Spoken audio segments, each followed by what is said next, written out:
I feel like every time I say there's an update on the Civic, we say we're getting closer and closer, but now we are like even closer today. What is going on, guys? I hope you guys are having a wonderful day. The reason I say we're even closer today is because we're doing two very important parts to get this car started and moving.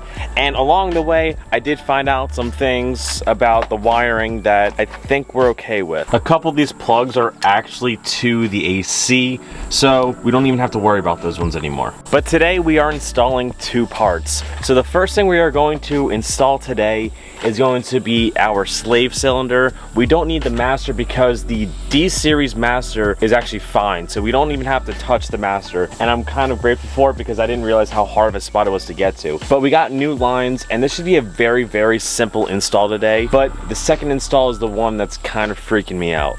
So to install this master or the slave cylinder, we have to get two bolts. So fun fact actually, for all of you Honda owners, a lot of the bolts in this engine bay are actually the same. And I did change out my studs for my valve cover, and these ones are the same exact thread pitch and size that go into the master or the slave cylinder screw-in holes. If that made sense what I just said. So I just picked up bolts from Home Depot that were the same exact thread pitch.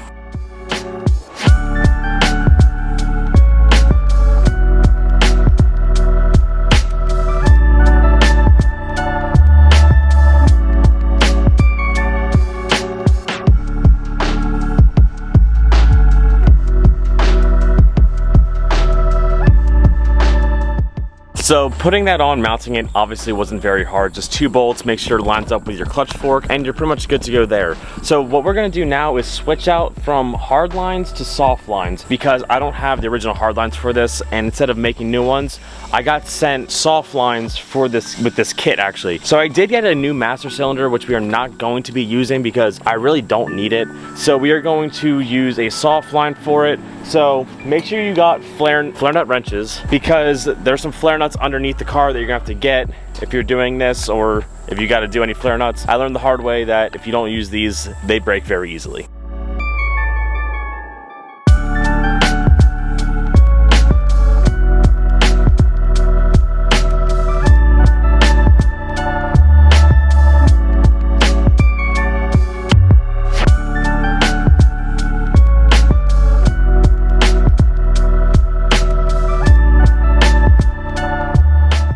It's kind of tough to see, but our wrench is like right there. Yeah, right there. And it's a very hard spot to reach. There is, I believe, the AC compressor line also runs off that same one, so we're just gonna have to take that off to hopefully loosen it, spray with some WD-40, and then try to crank it off because it's pretty rusted and hard to get off.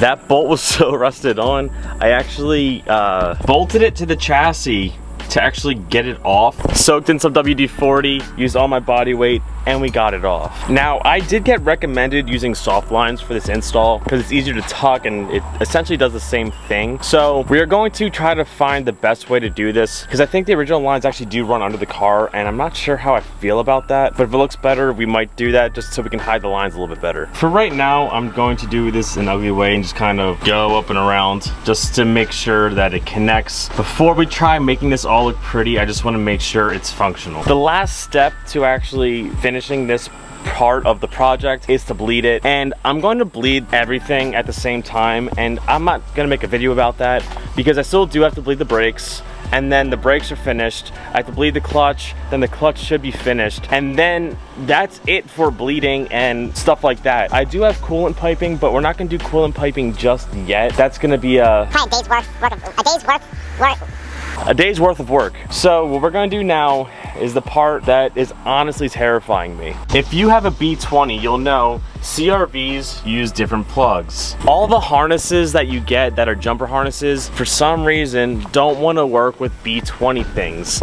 So we had to get a new distributor, and you might be thinking that's not that bad, but the problem is if I don't put it in 100% correctly, my timing will be off, and that could prevent the motor from even starting. So the first step we have to do is take off the cap, and then we'll take off the nuts, and then we'll slide slide it off and we'll make sure that everything is torqued down correctly and to where it should be. But this part is definitely scaring me right now.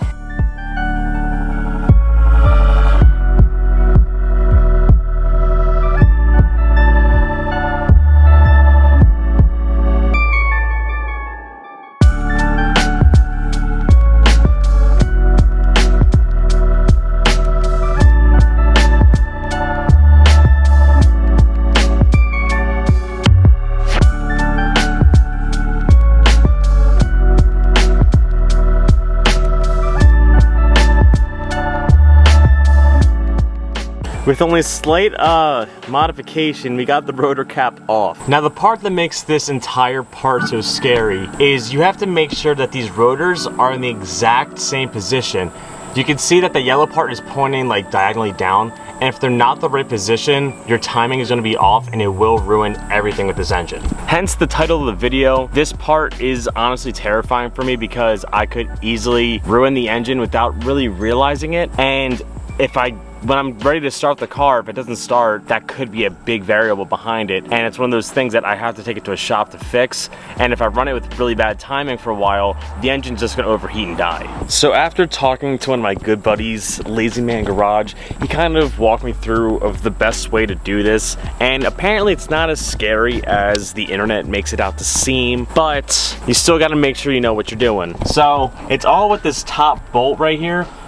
Mark it so you're knowing where you're going, because you need that to be completely tightened down and straight like that when you're putting the new one on. So we're just gonna take this one off. It's a 12mm, and we're gonna get it.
And now with our new harness, the distributor is finally on.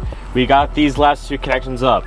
And I was saying before, I believe it was maybe these 2 or 3 connections actually go for the AC, which we don't have anymore. 2 of them go to the AC, 1 goes to the reverse switch. My reverse switch is gone, so I need to get a new one. Maybe, I don't know if I have to solder one or repin one. I'll figure that one out when we get there, but that's stuff I'm not worried about because those 3 things we don't need to start the car. I have a few more connections that I'm not sure about. We still have fuel lines, coolant lines, starter, and shift linkage, and then bleeding the systems, and we are good to start. So now we are 4 things away from actually starting this thing, and it's been so much work, and we're finally so close that hopefully in the next week I have everything and we can get it all started. So as the distributor went in, I connected the last 2 things, and now I'm just trying to figure out where the rest of my connections go. And I have 4 plugs left that I just don't know where they go. So those are pretty much my last things I can really do today. So I'm waiting on a starter still. Car ID really screwed me over and sent me the wrong one.